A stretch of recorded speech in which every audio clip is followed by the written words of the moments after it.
ImaginAction Podcast. Creando comunità trasformative per il futuro. ImaginAction Podcast. Social arts across borders. Livnot Kehilot Crediamo che Transformative. I'm talking about real peace and real justice and real love and healing, and actually the ability to transform this place as a global example that how different world could look like.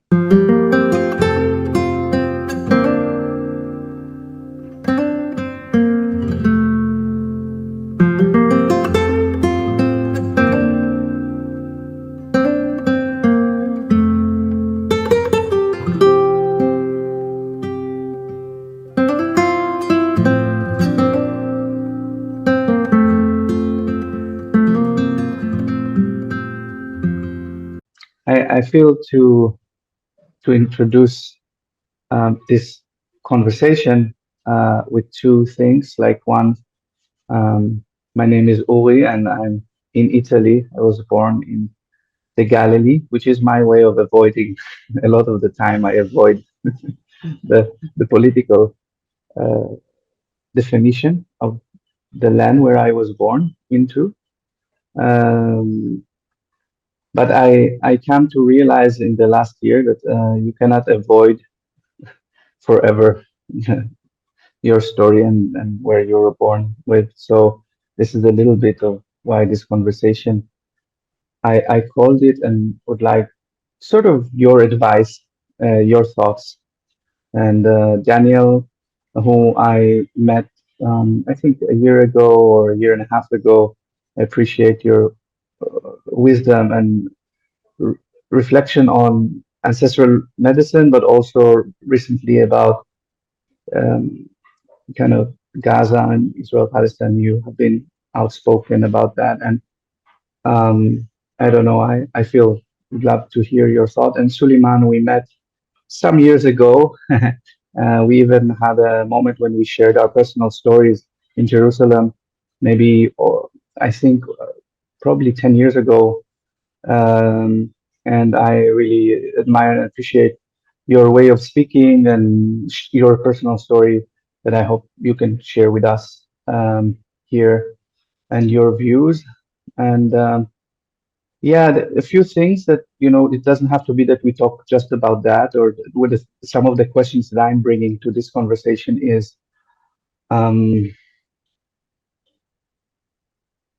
how do we heal when there is so much violence and so much, not just physical violence like the people of Gaza are suffering, but a lot of verbal violence, a lot of narrative violence, a lot of trauma awakening.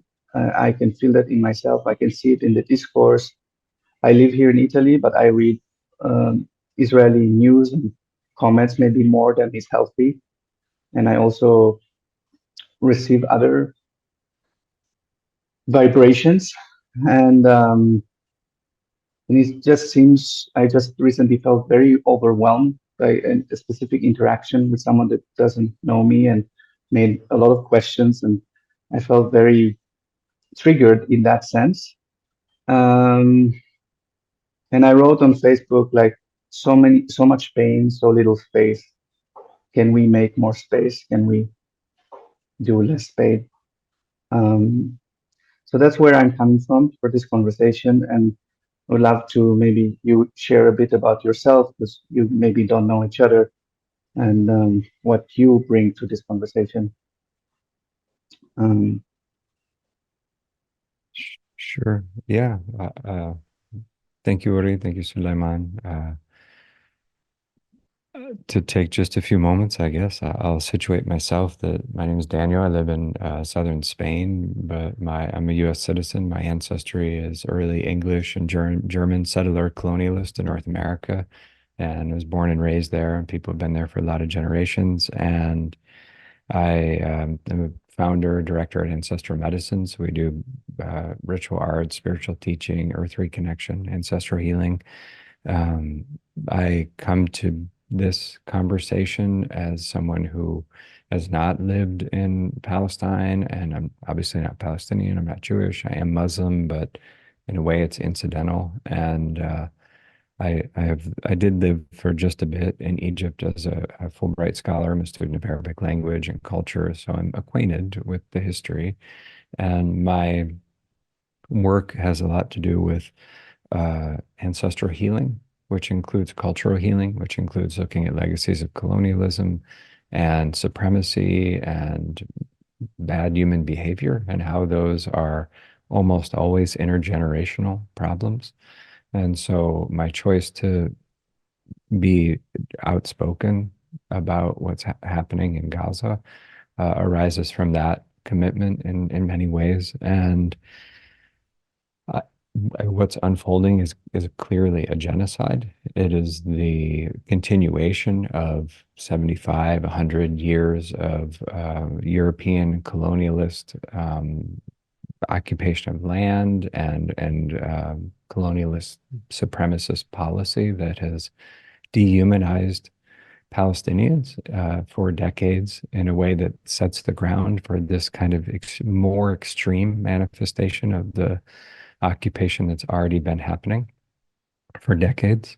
So it's not new. It's not a surprise to anyone even remotely attuned to what's happening. And I feel complicit as an American citizen. I pay my taxes, which means my money is going to the deliberate starvation and genocidal, behavior of the state of Israel toward Palestinians, and especially in Gaza, but not only. And I think it's important as we enter the conversation to recognize it's not just a few bad actors. That a recent survey showed that 2/3 of Jewish Israeli folks support the blocking of humanitarian aid to Gaza. And so there's many, many, many people in Israel are in support of what's happening, all the major political parties, etc. So it's not just a few bad people at the top, although it's also that. I hold the United States, and I'll say just a few more things by way of trying to just like state some basics so we can enter a conversation. I hold the United States at least as responsible for what's happening through the supplying of arms, through the providing of international cover to carry out a genocide. And I think that for there to be healing, for there to be space for people's pain, as you're saying, Uri, there needs to be an end to the killing first. Like if you're in an abusive relationship, you don't process it while you're in it.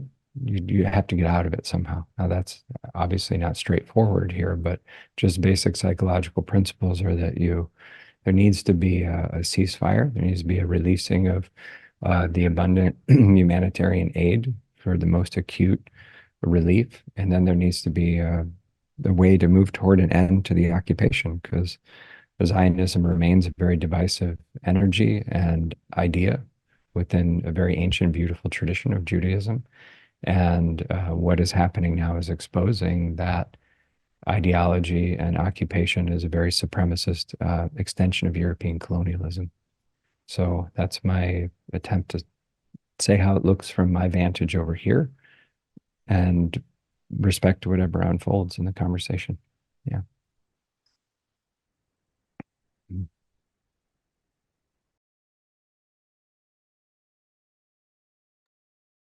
My turn.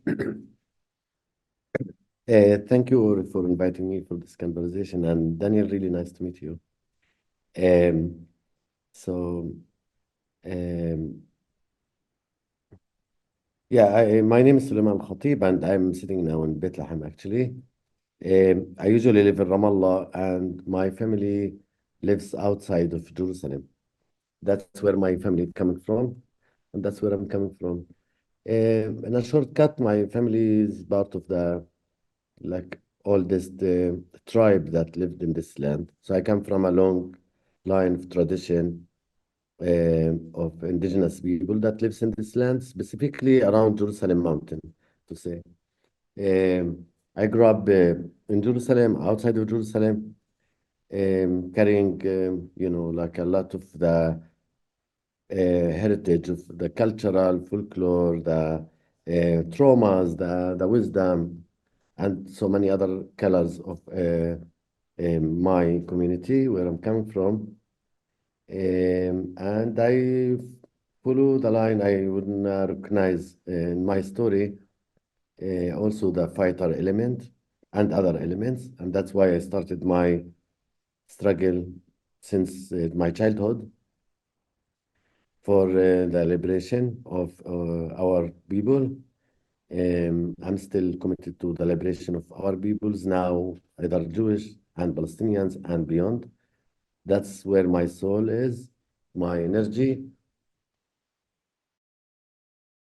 Was part of the armed resistance when I was 13, 14. As I said, following the line of fighting for the cause, for the homeland.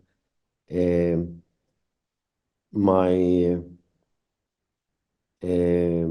I end up in jail when I was 14, just like a shortcut of my background. I end up as the youngest political prisoner when I was 14 or 5 months. Um, I was sentenced to 15 years. When I became 15, I spent 10 years and a half in jail, Israeli jail. During that time, also my room in my family house was blocked by the army with cement and iron, so they couldn't use it as a family, as a punishment for the family.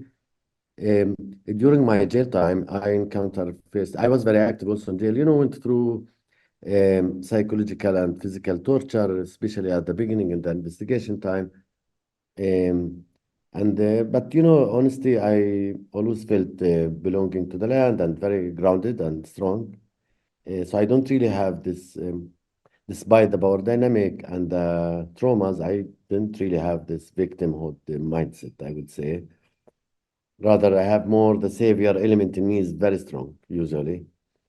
So you spoke about white slavery. It's not just, um, yeah, and the responsibility of making change locally and globally and being part of a global revolution for change and for healing.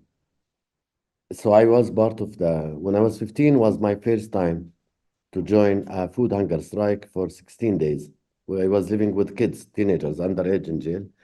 And the food hunger strike is very important in our collective experience as Palestinian political prisoners and personally. So we spent the 16 days, no food, no nothing, just water and salt. And that's why it's called in Arabic and Hebrew, mayomele. This concept is very important. And actually this strategic non-violence strategy, we learn it more from the Irish prisoner experience, if you remember this, just to give the credit back and to show that the struggle is really not necessarily on the local level. And we always succeed to achieve our demands, which is basically improving the daily life in jail. And for example, to improve like the food and reducing the suffering and the torture and so on. That was my first encounter with non-violence struggle. And that's how I transformed from believing the only way to free our land, struggle for our cause, is really using non-violent struggle out of, which is very powerful strategy than violence. I just want to say this. I experienced both in my body physically, not through academic books and research. So when I was 14, I tried to free Palestine by my hands. I attacked two Israelis. I tried to kill two people. I used cocktail Molotov. I tried to do everything I could. Um, yeah, which is also traumatic experiences. But at that time, this was my adrenaline. I was drawn to, Che Guevara, Arafat, and revolutions. I still carry this spirit. I want to recognize my full truth. Not from a bad place or hating people. I was not a violent person. Or from the education system or family, nothing to do with that. But when I was 15, I also, as I said, I joined the hunger strike a few times in jail. And what we call it in Arabic, basically معركة الأمعاء, like the stomach, the battle of the stomach. So the battle of the stomach is very important to really know about this and study about this experience That's how I learn about nonviolence practically. Slash the knowledge that I come from a family that practice hundreds of years of what we call it smooth culture, which means um, steadfastness and resilience in the land. That's connected to the olive trees, to the land, to the earth, where my family are really connected to. My family's olive trees. Actually, some of them we call it Romani, which is very old. Simply, it could be even coming with the colonialist era from Roma time. So imagine like hundreds of generations.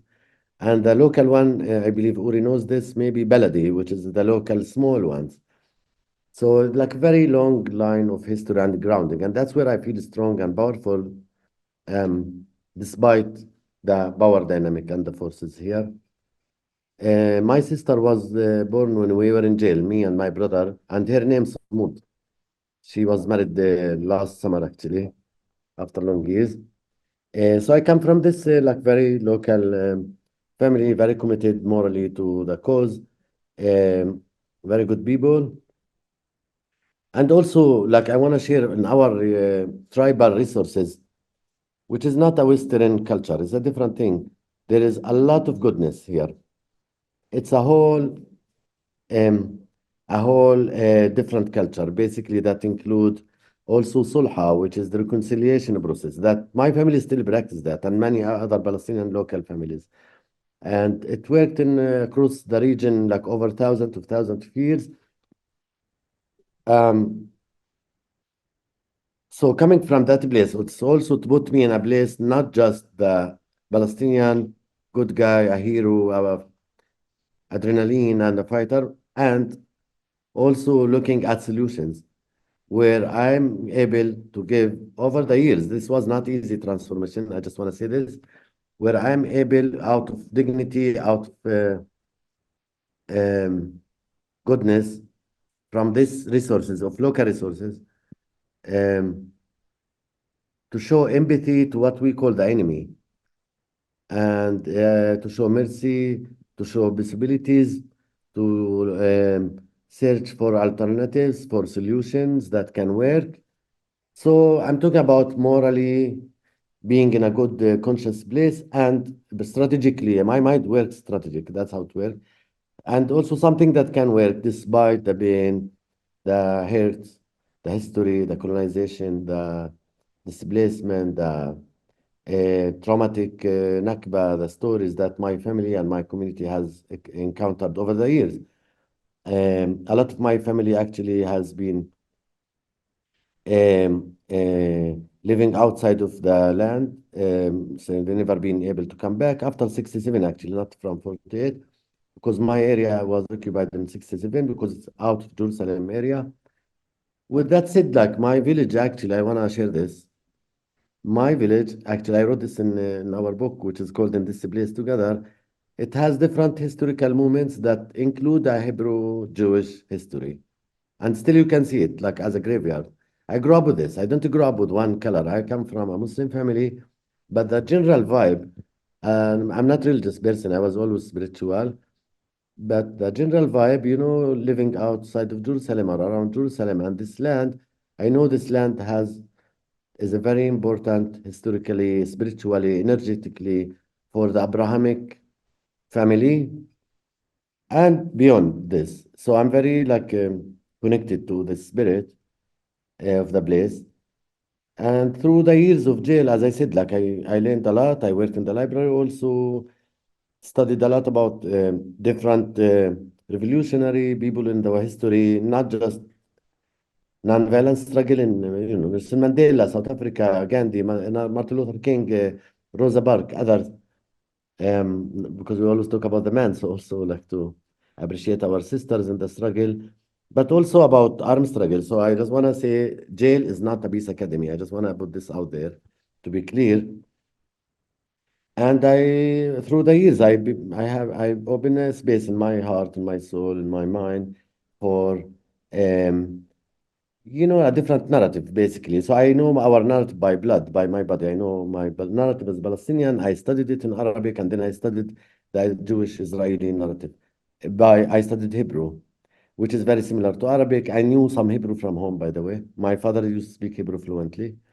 I used to have Jewish kids friends to play soccer, football next to my village, actually. So I'm aware, connected to the different cultures here that I really love, and I love to have diversity in the land. And I dedicated my life to this story, to the liberation of our peoples, to the liberation of the land, to change the system. Because I agree with Daniel, actually, it's not about a bunch of bad guys running the system, but we need a system changed. So for me, the problem is the system that run our life from the river to the sea, both peoples. Yes, there is a lot of power dynamic. Some people benefit from the status quo, and that's what's called peace. So for me, I'm here not really talking about that peace. I'm talking about real peace and real justice and real love and healing, and actually the ability to transform this place as a global example that how different world could look like. And since then, I'm very active and very committed in different nonviolence movements. Among them, I am one of the founders of Combatants for Peace that started by ex-combatants from both sides, among other things. And I'm very connected to the struggle. And now, of course, what we see in Gaza, the crimes there, the displacement, the killing of kids, and the game of like zero-sum game of us and them. I was there myself. And I just want to say practically it's not going to work. And morally, of course, we are opposing this. And I'm very grounded and I see a different future. We can talk about it in the next, yeah, but that's where I'm come from. Thank you. Thank you, Suleiman. Um, yeah, Thank you. I know Daniel, you wanted to add a few things. Yeah, just briefly, I thank you, Suleiman, for what you're bringing, and I just want to highlight, I guess, viewing things as an American, how the colonialist mindset really is very divide and conquer. And I'm thinking of the role of Christian Zionists in particular, and how, from ancestrally, generationally speaking, my perspective on the current genocide and trauma and really the occupation is that it's a creation of European supremacy, in particular Christian supremacy, and centuries of Christian hostility and persecution and horrific treatment of Jewish peoples, others as well, but in this context, Jewish people, and culminating with the Holocaust. And the without that level of extreme othering and persecution and supremacy, the weird colonialist ideology of Zionism wouldn't have gotten traction. And as it plays out, like in the United States, the America-Israel like lobby, it receives way more money from Christian Zionists than Jewish folks. And it's a very anti-Semitic ideology that Christian Zionists hold, that somehow if they're trying to bring about the end times and convert all the Jewish people to Christians, and it's like a really like problematic view in many ways. But I don't see it benefits the colonialist powers to frame what's happening as a conflict between Muslims and Jewish people, which is a terrible distortion of the history. It's a distortion of the diversity of peoples that are already there before the occupation. And it just feels important to name that as a kind of divide and conquer strategy, and that it's important to interrupt it and to see it as really and very much in keeping with an international movement to oppose colonialism and colonialist mindsets. And that there's a ton of available solidarity, and always has been, between Jewish, Muslim, Christian, others on the ground. I say that, I mean, you both already know that, many listeners might know that, but I say that because a lot of folks in the US don't have that level of nuance and aren't encouraged to understand that. And it's very convenient to be like, oh, this is a war, an endless ancient war between people that are different than me. Like, no, it's actually a very recent in the last century occupation that benefits colonialist powers and is fueled by often white Americans and they're Christians. And so just naming the underlying dynamics there feels important. But let me follow the lead on where the conversation might want to flow. Yeah, maybe Uri, I Yeah, add go one ahead. sentence if possible because this is really subject I really like. Usually, I love history. I agree with Daniel, and usually people are referencing to history with the trauma, and then I just want to say about Jewish Muslims, specifically Jewish Arab relations, we do have a story to tell. It's not even from the future, which is something we can also be inspired, rather than from 14th century. All our families have friends from all like religion, and Muslim and Jewish has lived together like for 14 centuries for a good story to tell. And I guess Daniel live around Andalusia South Spain. That's symbolically important. Um, I don't want to sell like a romantic story. They were like always in harmony, all that. Of course, we have our shit to deal with it historically, but definitely there is zero compare how Jewish were treated in Europe as, and the Jewish question in Europe is a European question, was never Arab or Muslim question. And I heard this by many Jewish thinkers. One of them, Iraqi Jewish thinker, I forget his name now. He just spoke about it a few months ago. Um, so that's really important in the memories of our families. They don't have, Avi Shlaim, I believe. Yeah. and definitely this is the history we know about, and we can learn from. So it's not a magic, like impossible to see Arab, Muslim, Jewish, Christian of the east of the land getting together. But that's how this region has been over thousands of years. Yeah, and I still call for us also to do like our inner work as Arabic region. So because I don't want to like think of like a fully of like romantically make it romantic story. Yeah, thank you. Yeah, I realized that I didn't share so much about my ancestry and my story, and and thank you, Daniel, for bringing the Christian role in this whole thing, or you and Suleiman also specifying the European Christian. So my ancestry is from two parts. My father's side is from Germany, and they have been living there for, we know, at least from the 15th century, but probably before that.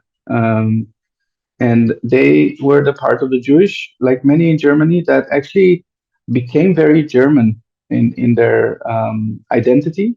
My great grandfathers, both of them fought in the First World War for Germany. Uh, they were respected. One was a doctor, the other was got into a position of a judge in the Supreme Court of Bavaria. So they were very respected and very integrated. In the memories of my grandfather, he said that he only learned that he's Jewish very later on when he was in school and they went to the church and they tell the Jewish children that they don't have to go in. And before that, he didn't know there was any difference between him and the other children. Um, so which and Fortunately for my direct family, my grandparents, they had a, let's say, a prior warning to what's happening, and they left to Argentina originally. They decided, so my grandfather was like learning to be a lawyer, but then he came to do his final exam, and there was a sign: "There's no entrance for Jews and dogs." So he figured that he might need to change the occupation that he's studying, and he went to be a farmer.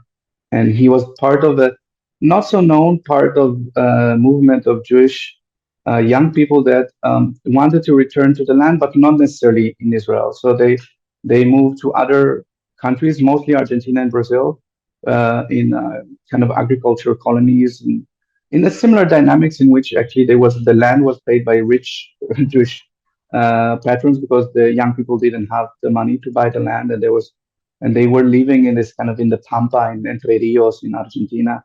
for some years. And at some point, it became clear that they couldn't give their children the kind of life that they wanted to give them in terms of university, in terms of life that they would. And it was starting to be in Argentina as well, like Peron was coming. So there's, oh, this becomes a bit strange again.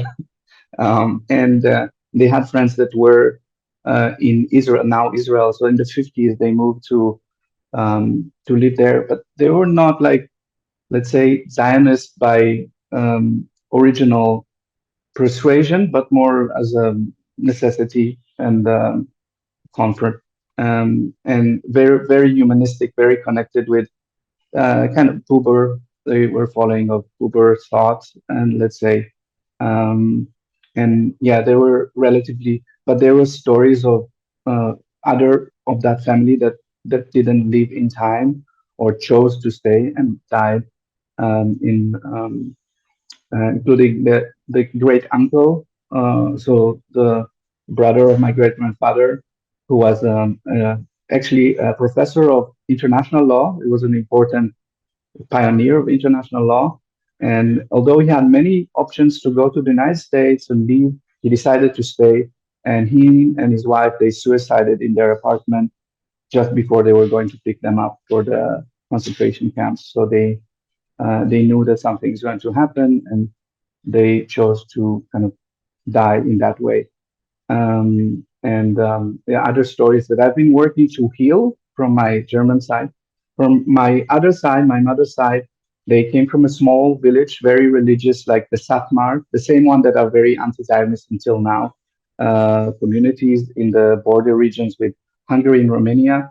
And in another very strange story, my grandfather, who got into a fight with some non-Jewish kids, accidentally killed one of the non-Jewish kids in a fight, and he was sent away from his village to avoid revenge with the other families.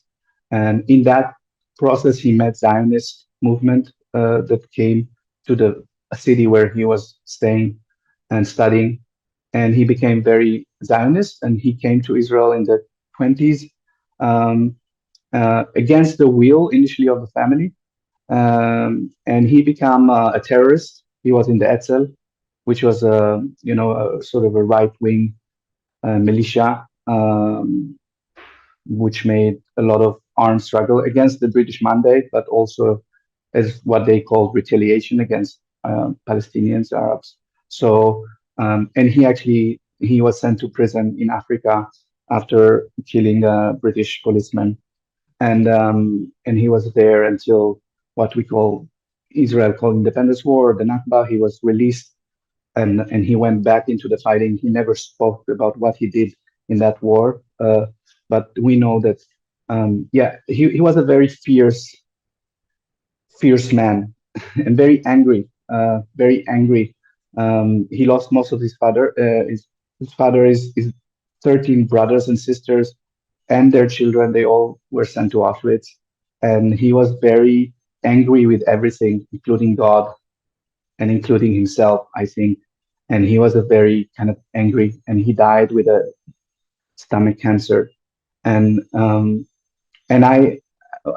sharing about them, and because I feel I am in the process of healing all of that, and I've been healing my German side. I have a German side, and I'm still working on my fighter, angry. I have a lot of anger inside. I realize I have a lot of anger, and I don't know. I didn't choose to be born where I was born. I think nobody's chose to be born where they're born, and I did find myself in Gaza as a soldier. And 20 years ago, that's already 20 years ago, I've been a soldier in the combat engineering, as was the late Second Intifada. And my role was to go into tunnels. At the time, they were much smaller than, and they were like little holes in the ground. And I lost some friend, and I mostly saw a lot of destructions and pain that left me with a lot of questions about everything. I got my story that I was told, and a lot of processing to do. And right now I'm here, and I'm, like I said, like I know I don't pay taxes to Israel anymore. I live here. My daughters are here. My partner is Italian. It seems like I have it's not true. My sisters are in Israel. My mother is there, and I'm identified as, right. So in this email exchange with a lady, I will not reveal her name. I feel like a lot of questions is coming to me in terms of where do I stand with the genocide, and she uses a lot of strong words, and I have like, ooh, what do I respond? What do I say? Who am I? What is my response to all of that, if there is any? And I don't have, but I feel like asking this question because I know that, right now it seems like the most strange question to ask when things are so bad. Um,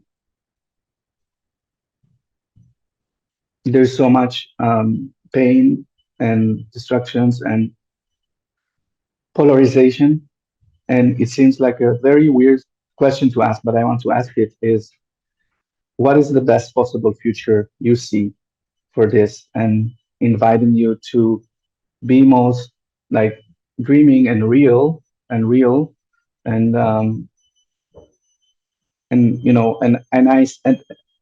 invite all of us to, because we all have a stake. So even if we're not there, we have a stake. I think we are in a situation that everybody has a stake in what's happening there. Uh, um, so that's my question about what is your dream, and what do you see as possibility, like if you can really listen from the heart and speak from the heart, and what you would see happening and how it happens.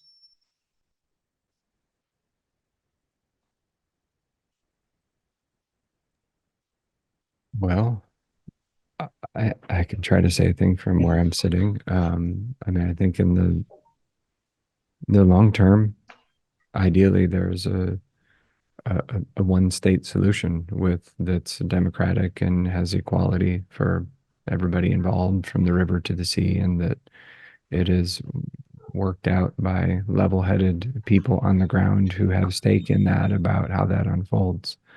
I think that's a complete fantasy anytime in the near term, from anything I can tell. But um, there,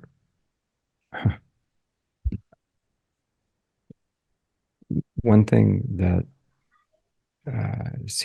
it seems to happen when there's things are at the level of a genocide or like full-on destructive intent to annihilate a whole people, ethnic cleansing, genocide, call it what you need to call it, is that there are otherworldly kinds of powers that are like evil by whatever name, that starts to move even more thoroughly or dramatically through groups or systems and all that.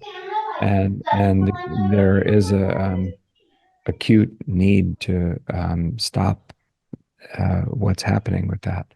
Uh, and I don't know how that stops in the near term. The United Nations has said stop the ceasefire. Even the U.S. stopped blocking it.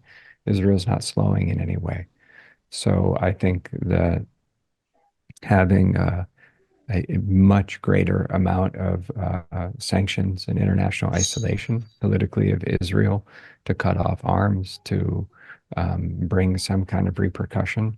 It needs to be physically stopped. The killing needs to be to stop. And I don't know the simple answer to that, but short of some kind of international force invading, trying to take over the government of Israel, which doesn't seem to be happening in the near term, stop supplying weapons, stop enabling it. So until the fresh killing has stopped, it's hard for me to think about how would you think about long-term peace? But the memory of the land and of the ancestors is a long memory. I want, like, perhaps what's happening is uh, a depossession of the nation that was created, of Israel, non-consensually, but created nonetheless. a deep possession of that, so that from the supremacy colonialist mindset, so that something different can emerge. But that something different needs to bring the wisdom of the, Palestinian leadership and other level-headed people. But it's not what's happening right now. So those are a few reflections from where I'm sitting, which is a couple steps removed. Yeah.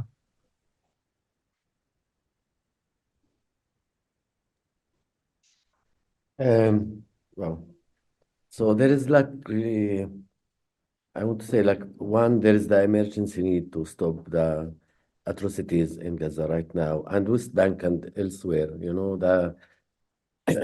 The war against Palestinian people, not just in Gaza, which is the worst situation right now, and Ramadan, and also in West Bank. Here we live like in ghettos, basically in West Bank. That's how we move around here, with settlers, violence, and army, and so on, and the whole system. So maybe a few things like that came out of this late situation. That one, you can't silence people forever. That's for sure. And second, running the status quo, and proving the daily life under the occupation is also not working. So definitely we need a historical political solution for the goodness of all the people here. Um, so the question, how do we free the oppressed and the oppressor? And this is a big question. And that's what I'm interested in, like in the long term, as a vision, as a dream, that I believe it's possible in referring to the story we spoke before about like coming from history and also inspired by future. And I'm as a living in the land, in the ground, I'm like totally practical grounded, but also I never lose the vision beyond what we can see right now on the now rather than what's possible, especially in this land and what it means to billions of people around the world.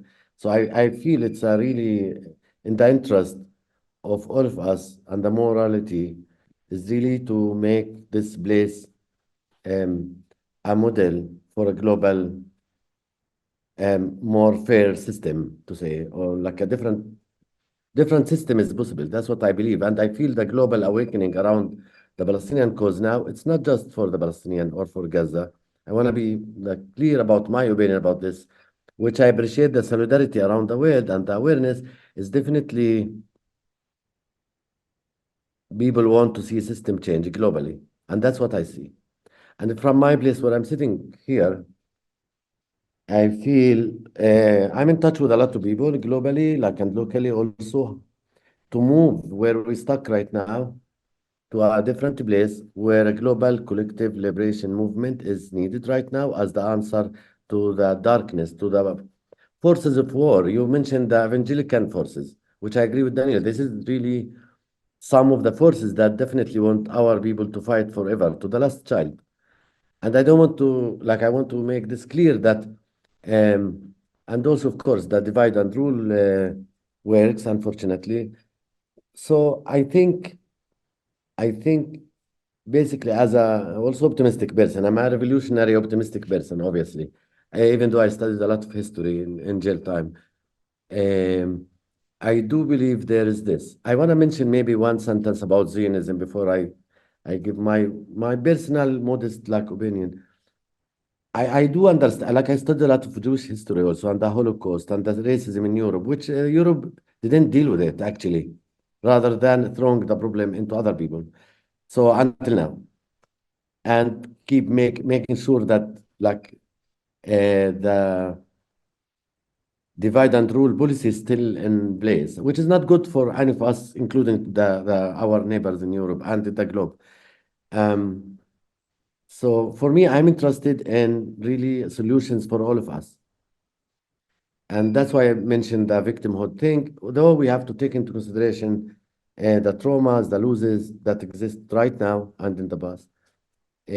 I feel we need like I think like from like knowing the different narratives because as I said I speak the two languages. I'm privileged in that sense.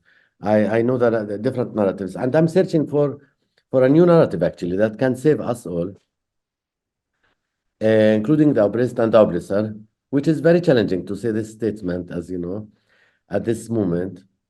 Um, I think I really like what a friend of mine said some time ago. Like Zionist movement was as a savior for Jewish people in Europe, for the European Jewry, for the Ashkenazi, was like an ambulance and saved some Jews for sure. But this ambulance turned with the time to become a bulldozer. And that's how we feel now. That's what we see. That's what's happening right now.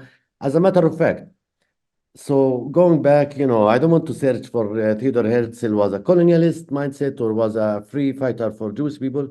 That's a different conversation, maybe other time. But the idea of land without people to people without land, all this bullshit, honestly, because I grew up here and I know our communities, it's like just laughing when I read about this. So we need a historical recognition, Uri and Daniel, from conscious people. It's a war of consciousness now between people globally and regionally, the people that want to take us into more wars, more killing, more dehumanization, and throw them all wherever out and so on. These forces are really now cooperating. Our, as Martin Luther King said, the people that want peace and love and harmony and non-balance in the world, we have to cooperate with each other, and this is the time. So for me, this is time of truth, the historical moment. As an activist, this is my best time ever. It's maybe strange to say that, despite the pain, the sadness, the losses, the suffering, the daily of our people here. And I can tell you the key of the liberation in our hand, not in the Israeli hand. I always said this, people said, are you crazy? You're just dreamer, or you're like on medicine. But this is how I feel in my body. It's in my mom's hand. And I can tell you, like in the end, back to the roots, because that's where I'm coming from. The army has like uprooted my family's olive trees to build a separation wall in 2007, 8, so on. And this was really a test of my ideas of living together and harmony and this. So two things to say. And we have to, like, they allow us to bring the olive trees of the Roman time, to plant them next to my family's house. And recently, I just seen these olives as an inspiration for me because I feel my body and the olive trees and the land are one thing. That's how I grew up. They grow up again. It gives me a lot of hope. And that's how, in the same time, it carry a lot of pain because, like my mom, can see her olive trees and her memory and her romance and her history and her intimacy and her everything from her kitchen. And there is a colonialist settlers coming from Russia or America or wherever they come from, under the excuse of God and the promised land and all of this, that God is like real estate person, basically. Really, like taking over this place. So how do you expect my mom to be calm? And she can't look even to the land because her heart is burning. Until my mom's heart is calm, I am not calm. And I'm sure, and I represent my mom and a lot of people, the forgiveness and the love that she has in her heart, that I carry in my heart, and olive trees carries. I want also the Israeli kids not to be in the shoes of the occupation, of colonization. I totally recognize and welcome, in a beautiful even, the Jewish connection to the land, the Jewish spiritual connection to the land. And I call our Jewish sisters, brothers, and everybody want to support, really to recognize our people existence and rights here. In principle, the practicalities, I mean, Daniel spoke about one state solution. I can tell you about two states, one homeland. There are many solutions. This will be an easy way. Once we recognize there is abundance, there is enough resources, especially in this land, and the recognition of our rights in both people in this land is true and practically, the Jewish story is inspiring me, by the way. Like if Jewish groups, both secular and religious, they never forget, Jerusalem and coming back to the land. Why my family in Jordan or in South America are not allowed to carry the key of the house or like their heart. Like, why is this is so this multi like whatever like measurements is not working. So we are in a time of truth where my existence and Uri's family's existence is not a threat, rather the opposite in my eyes. And that's where we're heading, some of us, against the forces that want to divide us and us to like to fight forever. This is really the best time for this actually, where people recognize we're both here and we best make the best out of it, out of like practicalities. And like we have this joke, and I don't know how to say it in the end, but this is in Arabic. We say Zionist movement were a secular movement. They don't believe in God, but they did believe that God gave them the land. So honesty. So let's like really breathe on this joke with all my empathy to our Jewish brothers and sisters that suffering a lot in the history and need like a safe place. So my struggle and our struggle for the safety of our peoples both. And I don't, and I see the collective here, like how it's interconnected. I can't see the freedom of my people without the freedom of the Jewish community from the fear, from the trauma. And you spoke a lot about the trauma response, Uri, October 7, and the trauma response that we have, October 8, October 9, until where we are right now, March 17, our people in Gaza, everywhere that displaced, threat of a new Nakba, and so on. But our commitment to humanity and to liberation is as strong as never, like most, never been like this. Even if we will, the price will be basically to be to death for the land, for the freedom, just will come. I can't explain this. I'm not religious, but I'm standing for life. And that's where my call and invitation. Thank you. Beautiful. Thank you, Suleiman, for sharing that. And yeah, I come out inspired, and I also hear in myself that, I should probably answer my own question. Um, no, over time, I've not been living Israel for uh, 12 years now. And I came back in the beginning. I came back more to visit my family 3, 4 times a year, and then less with COVID and my daughter being born. And so every time something happens, 4 years ago, I lost my voice for 4 months. And last time I came with my family. The last day we were supposed to leave to Italy back was 7th of October. And actually, our flight got canceled, and we had to get another flight because all flights were canceled. And it's difficult for me, but I feel that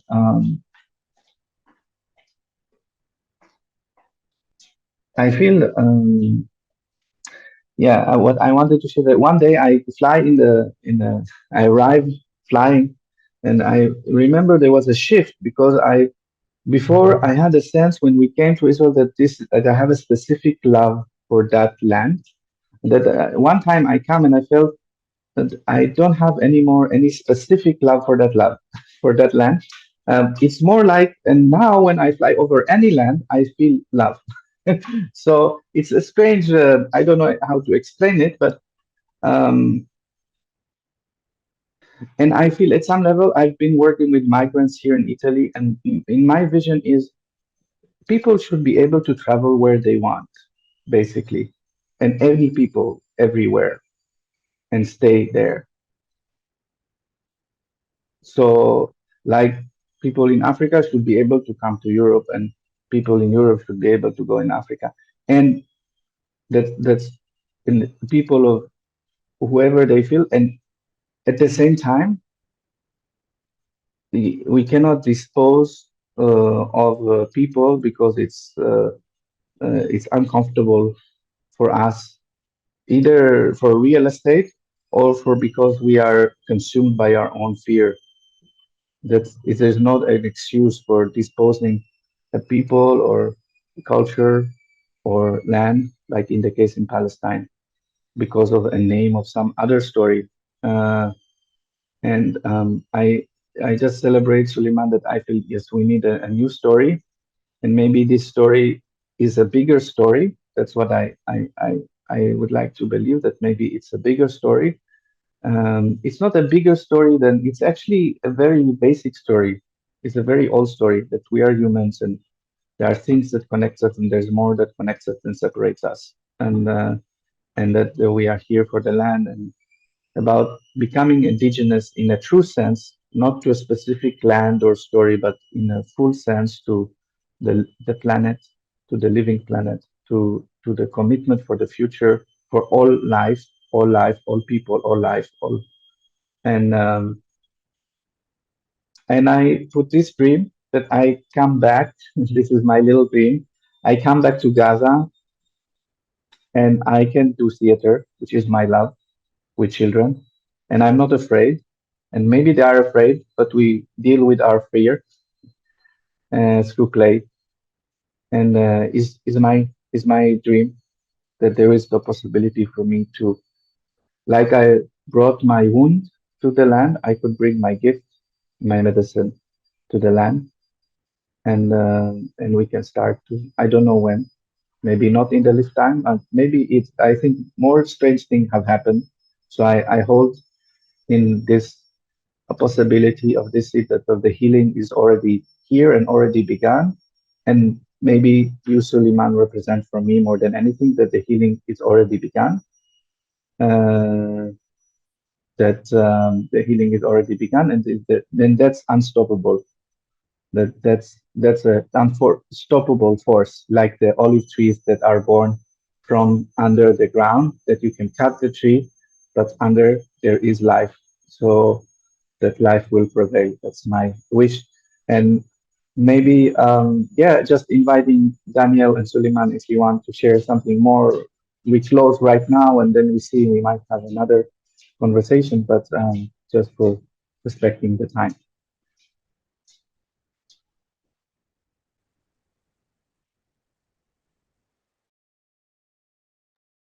Yeah. Resonance, Sulaiman, when you're saying global collective liberation movement, I do think that's what's needed, or what's underway, and more momentum is needed. Like, this is not a test. It's not a drill. Anything you've been studying up on, it's time. So before and after time. And I'm more connected to folks in the US, especially, or to people in spiritual communities, whatever exactly that means. It means a lot of things, but I'm seeing both encouraging that people who were not otherwise aware that they had to be politically involved to have a ethical way of moving in the world, that there's a need to be educated and engaged about those matters. More people, I think, are getting involved, which is encouraging, but not enough also. There's still a lot of tendency to want to check out from all of it. And I just want to underscore also, Suleiman, when you're saying, like, my body, the olives, the land are one reality. I think that in the long term, it's the earth, the land that's holding our stories. It's holding the stories of the ancestors. And like, if you want, here's a vision for the future, is like, who of the different humans living in the area of Palestine, whatever passports they have or don't have, what if it's a competition of who can be most beloved and kind with the land? Who can be most beautiful and honoring of the land, including the ancestors in the land, which to do that requires historical honesty. And so who can tell the most compelling, beautiful truth? And in that way, our belonging isn't a function only of passports or lack thereof, but of like earned relationship with the land. And so we have a long way to go. There are children and people of all ages starving to death right now because of US and Israeli policy, especially. And so I hope that the United States and Israel are decisively internationally convicted of a genocide, because I think it would be good for the soul of those nations to have to face the way that they're currently possessed by collective shadow, And that honesty can create a groundwork for long-term healing in the way that Germany has endeavored, but not fully gotten the lesson, but nonetheless. Um, so I think there needs to be an end to the killing and strong consequence that honors the capacity for Israelis and Americans and others involved to actually grow and learn from the mistakes. So that's, yeah. And thanks for the conversation. Yeah. Thank you, Daniel. I'm really moved by your heart and your words, and really honored to connect with you both, Uri, Daniel. And I'm gonna invite you actually on air for a conversations that taking place about collective global liberation movement. So I feel your heart. You are in the heart. So I really feel motivated more now, and being in the reality, like definitely there is a lot of losses and sadness now in Gaza, with over 30,000 people. Lots of kids and women has been killed by now. Lots of death and displacement and starvation during the month of Ramadan. Um, Lots of trauma and thousands of prisoners in Israeli jails. The Israeli hostages in Gaza. I want us really to, and that's my invitation really, is really being able to hold grief and empathy to all sides of the story, um, and to give love and life and protect life for all humans. Um, and again, as I said, I personally and so many of us has deep respect to the people that have connection to this land, um, from the Jewish community, um, and have problem with how the system work. I can't support a system where a family born wherever in the earth, which I fully agree with you, Uri, people has the right naturally to move freely, not by the power dynamic and the privileges that we know and this system. And then I need a permit from these families that come to live in Jerusalem, where my mom also need permit, which she actually can't go to Brain al-Aqsa, which is our like ceremony, our like practices over centuries. And our family is also in the Christian faith in Bethlehem. They couldn't go last week to the church in Jerusalem. And I want the Jewish faith families also to be able freely and safely to pray in Hebron if they wish, or wherever they feel connected. Um, I feel this can be threat for the scarcity mindset people, but this is also, and it could be really, there's abundance of love and abundance of resources to share, where we all can celebrate each other with love and really creating a different world that we want to see. And some people, okay, think this is a dream. Of course, this is the dream. This is the vision. I fully believe, inspired by historical visionaries, that this dream is possible and it's happening, and the healing is happening while the genocide is happening as well. So our invitation for people to join the healing, to join the love, to protect life, for the goodness of all of us. This is not to save the Palestinians, to say. It's rather to save ourselves, and especially people in solidarity, really to ask ourselves a question, as we say in Arabic. I believe Daniel know this, niya, the intention. This is all going back to that. That's my invitation to myself always, also to balance the inner work and the outer work. For the spiritual communities, really to see what's happening in reality, and for the intellectual one to activate the heart and all of us. Yeah, and I believe the original story is the human longing search for liberation and freedom. Yeah. Thank you. Thank you both. Yeah. Thank you. Shukran, thank you to that. And yeah, I wish you um, and thank you for being here and wish you good health and let our dreams come true. soon. And yeah, and healing and food and prosperity for the people of the land, people of Gaza, people of everywhere. Really. Yeah. Well, thank you.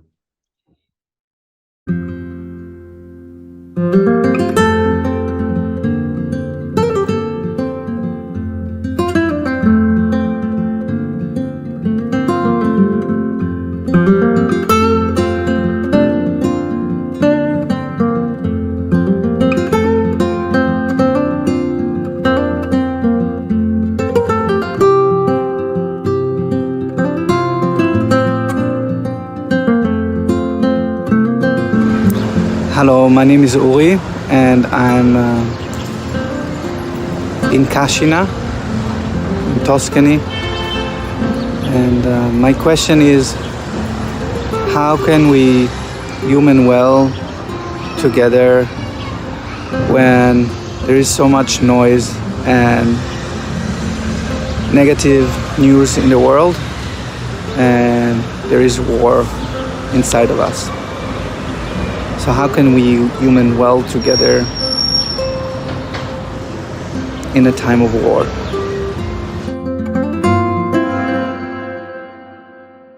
If you like the podcast, like, share, and subscribe to the YouTube channel. Support me in making the podcast on Ko-fi/ImaginAction. Subscribe to the podcast on Spotify, Google Podcast, and Apple Podcast. And stay tuned for the next episode.